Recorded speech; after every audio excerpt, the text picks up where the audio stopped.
What's up mga kumari kong tigang? Ito ang YouTube channel ng mga taong mahilig gumawa ng mga pampaswerte, mahilig magpabuenas at mangontras sa mga malas.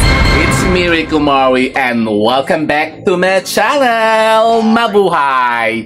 Welcome back! Welcome back! O, kumusta po kayo ha, mga kumari kong tigang? At yun na nga, tayo po'y outdoor vlog na naman po ngayon. At napapansin nyo po, tayo po'y andito naman po sa ating garden. Kasi tayo po'y, eto, medyo nagbisibisihan po tayo ha, mga kumari kong tigang na naman sa pagpaplantitos-plantitas.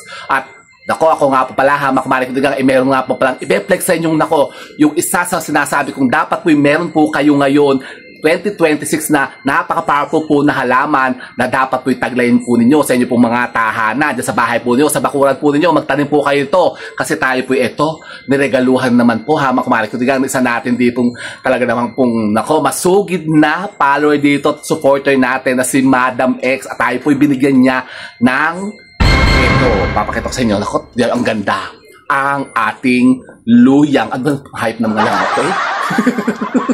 Luyang itim. Ito po ha, makamari ko tiyang. O, di baga at kalago-lago ha, makamari ko tiyang. Hindi ko po maitaas kasi matatakpan na po ang mukha ko. Pagka tinas ko talaga, o, tinan nyo, itatas ko. Ah, tinan nyo naman, o, sakop ng katawan ko o, tinan nyo. So, eto po ha, makamari ko tiyang ang ating luyang itim. Nako, ito po ha, makmari kong tigang, ang isa pong klase ng luyang itim. At ito po ay, galing po kay Madam X. Indirigalo po kasi ito sa atin ha, makmari kong tigang, nung tayo po ay nagpunta sa kanila, sa farm nila sa Pangasinan. At siya po ang napakarami pong luyang itim. Kaya kung gusto po makahati ka ng luyang itim, ay message po siya. Nako, kaya parang hindi ata siya nagbebenta. Kaya lang mga luyang itim niya dun ay talaga putos na putos at kakakapal ng bawat paso. Ito ang dinala ko nga po pinakamalit na ito ha, makmari kong tigang, kasi napakalayo naman ng Pangasinan. Eh, yung pinadadala sa akin ba naman yung kalaki-laking paso na gaano ba kalaki yung paso? Sabi ko, ma'am, ito na lang maliit-liit kasi bibit-bitin ko kasi sinakay lang namin sa sa bus kasi kami nag-commute laang. Eh di ayun, ito nga ang napadala ko. Actually, may kwento po ito ha, makmari kong tigang. Before po, nung wala pa po siyang luyang itim si Madam X, eh ito po, siya po ang nag-avail po sa atin kasi tayo po noon ang marami pong luyang itim. Siguro way back mga 2 years ago na po ata yun, 2 years ago, 3 years ago. Actually, ito po yung mother plant niya mismo na binili niya sa akin noon na parang ilang piraso lang ata ito nung araw parang 3 piraso, 4 na piraso, 4 na punong ganyan. Ito po yung ginawa niyang mother. Ito po yung pinadala ko niya mismo sa kanya. Ito po yung kasi yung in-order niya sa akin noon. At ito nga po talaga lang po napakapabihira kasi bihira lang po talaga makakuha na kasi na ngayon ng mga original na mga luyang itim. Yan, katulad po ito po in-order niya sa akin dito 3 years ago. Tapos ngayon ibinalik na naman sa akin, iniregalo niya ulit. Parang ibinalik na lang niya kasi siya po yung nakapagpaanak na nito ng napakarami doon sa farm nila. At ito na nga, bumalik ito sa akin ulit. Ito po siya, makmalik ito. Pero ang bilis sa akin ni Madam X nung araw 2 years ago 2.5. Isang ganito po, 2.5, ang isang pasong ganito. Pero 6 na piraso lang naman po yung yung tangkay noon. 3 o 6 na piraso. Naku, bakit naulan ba? Leche, ulan naman ata. Siya, bilisan natin ito ha, makumarik biga. Kasi hindi naman po ito kasi yung ating effect sa'yo na pampaswerte ngayon. Pero ito po ha, makumarik kong tigang, dapat po meron po kayo ito ngayon 2026. Isa po ito sa mga sinasabing maswerteng halaman na dapat po alagaan po ninyo dyan sa mga bakuran po ninyo ang mga luyang itim. Tingnan nyo naman, kaputos-putos. Parang gusto ko nga siyang akatin yung parang paghihiwa-hiwalayin ko. Kasi sobrang dami Ayan ang dami ng mga yung anak-anak. Actually ito, katulad po ito, yung mga tuyong ganyan. Po ito, yung may gamit ito. Napakaraming gamit ito, makumari ko tiga. Yung ganito po mga tuyong wag nyo itatapon. Kunin nyo yan, tapos ito po yung pwede nyo pong gamitin po na pang smudging ritual, pampausok natin, sasama natin sa pinapausok natin pagka-araw ng Biyernes o kapag ka-full moon, yung pang-cleansing ritual natin. Ito mga tuyong dahon po ng luyang itim, napaka-powerful po ito na makapag-repel po ng mga sinasabing negative energy, yung mga negative chi sa bahay po ninyo. Kaya mainam din po kung kayo po yung makakapagtanim ng buhay talaga nito at ito po ilalagay nyo dyan po sa prangkahan po ng mga pintuan po ninyo. Diba sabi ko po sa inyo, isa po ito sa top 10 na dapat po meron po kayo ng mga pampaswerteng halaman ngayong leche. Ano ba yan? Hayop ko na. Daming langaw. Ano ba? So ito pa mga kumari kutigang ang ating luyang itim. Yan, mag-atighana po kayo to. Kaya lang po ngayon, wala na po kasi tayo pinapa-flex ng mga luyang itim. So ito nga ito, kaisa-isa nga po itong binigay sa atin, inregalo sa atin ni Madam X. Ayun, tayo yung naka-steve sa kanya, parang regalo sa atin naman ni Madam X. So tayo happy naman talaga. At yun na nga.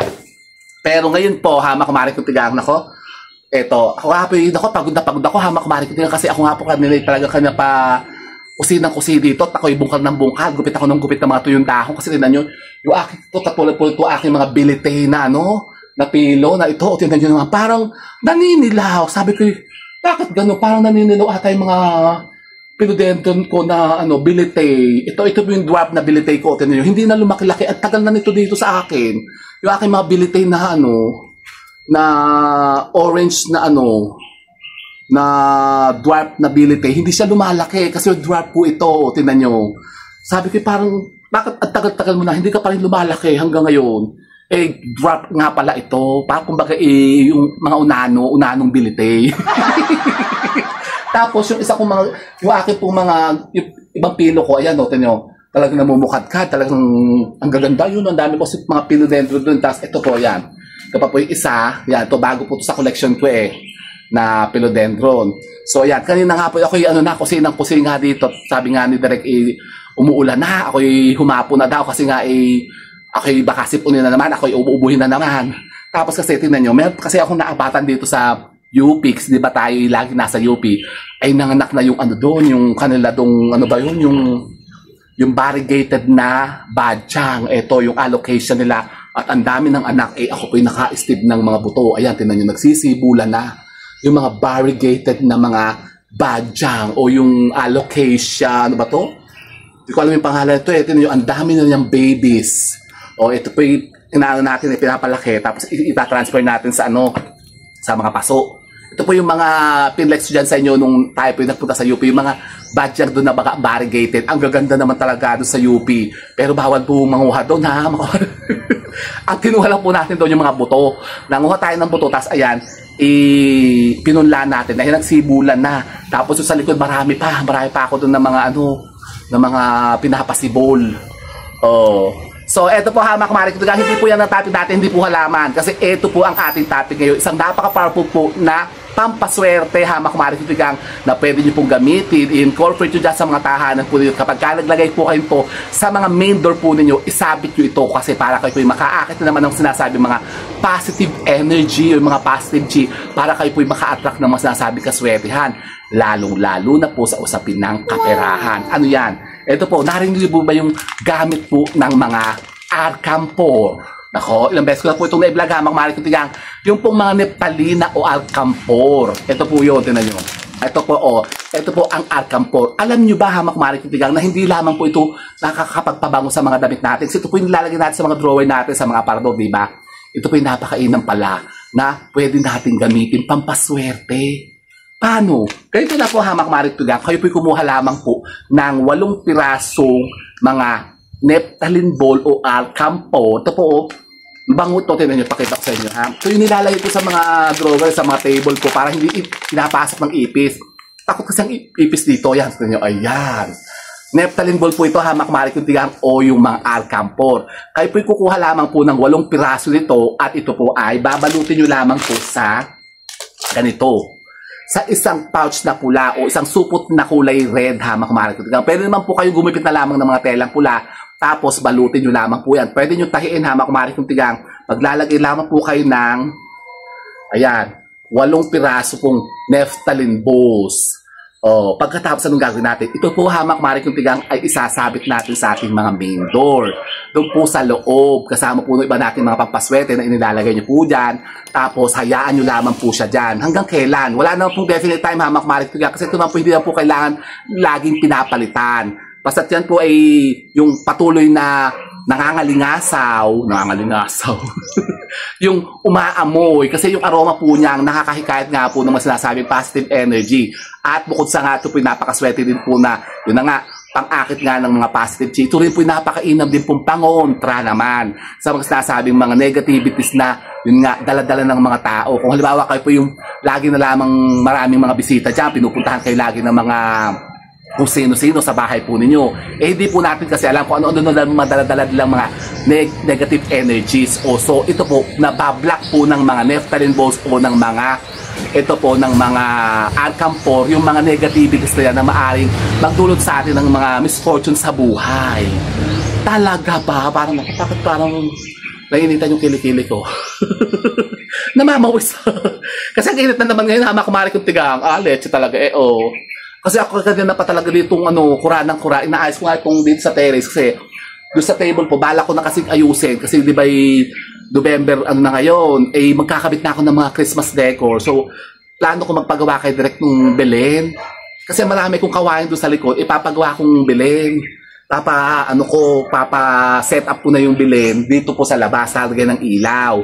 Kasi doon sa loob medyo masikip na, tapos pagkakabit pa kami mamaya ng Christmas tree, sabi ko kay direct, direct tayo ng ng mga background ng Christmas. Kasi December 18 na. Kasi alam niyo po ba, hamak-malik, may mga sweating araw ng pagkakabit po ng mga Christmas decors. Talaga ba? At sa susunod po yan natin pag-uusapan.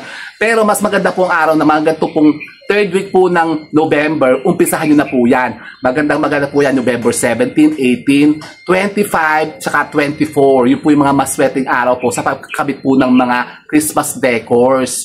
Tapos sa December naman po, bago po mag third week po ng December, yung po mga December 8, 9, 10, yan hanggang 12, dapat nakakabit na po lahat ang mga Christmas decor po ninyo para makahikayat na kayo ng mga sinasabing spirit of Christmas.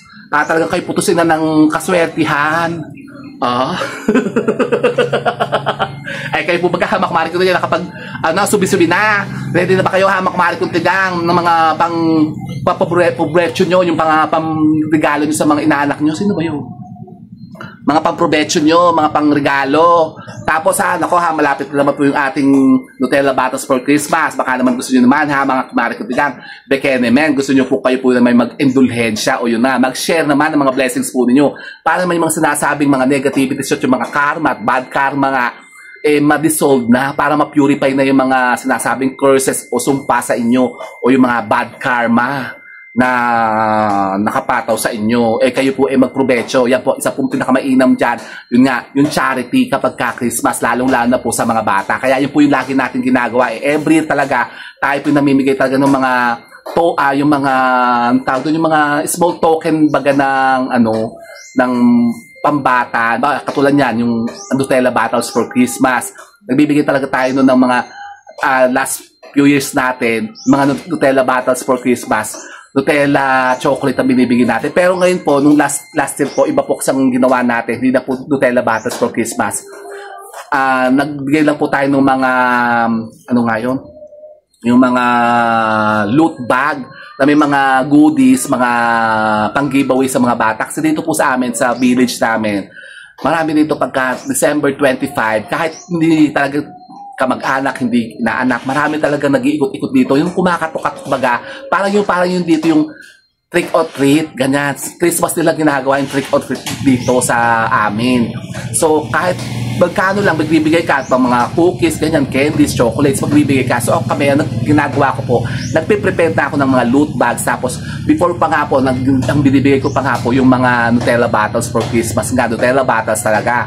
Medyo kamahal-mahal. Ngayon, yung pinakamalit na bote ate, 199, 189 na. Sabi ko, para mas maraming mabigyan tayo, pero yung pa rin po ang title nung natin, nung ating, kumbaga, project, yung Nutella Battles for Christmas, tayo po, nagpe-prepare pa rin naman ng mga pang-giveaways natin sa mga bata. O di baga, para kumbaga yung to give back baga ng mga sinasabing blessings na i-share naman sa atin ng swerte, yung mga na-receive naman natin ng mga blessings. So, tayo po, i-give back na natin sa mga charity, kumbaga sa mga bata, mas maganda kasi yan patay, sweatin pa. Tsaka yung nga sinasabi kasi yung kung kayo po may mga curses at sumpa, na po purify yan, nadidissolve yan kapag gumagawa kayo ng ganyan, lalong-lalo na po kapag Pasko. Talaga ba? O siya, sige, mga kumari kutigang, gawin niyo po ito. Ang paglalagay po ng mga alcampur dyan sa mga main door po ninyo. Napaka-powerful po ito ha, mga kumari kutigang, subukan po ninyo. Pwede rin po kayo maglagay po nito sa mga bag po ninyo. Dalhin niyo po siya kung saan kayo pupunta para yun nga, makakonta kayo ng mga sinasabing mga negativities na yan na maaaring sumalakay sa inyo. Kasi hindi natin alam kapag tayo pumupunta kung saan sa may na-encounter tayo na kung sino-sino, iba't iba po kasi ang mga energy ng mga yan. So, dapat po, meron kayong mga pangontra. Ito po, napaka-powerful po ito ng mga alcampor.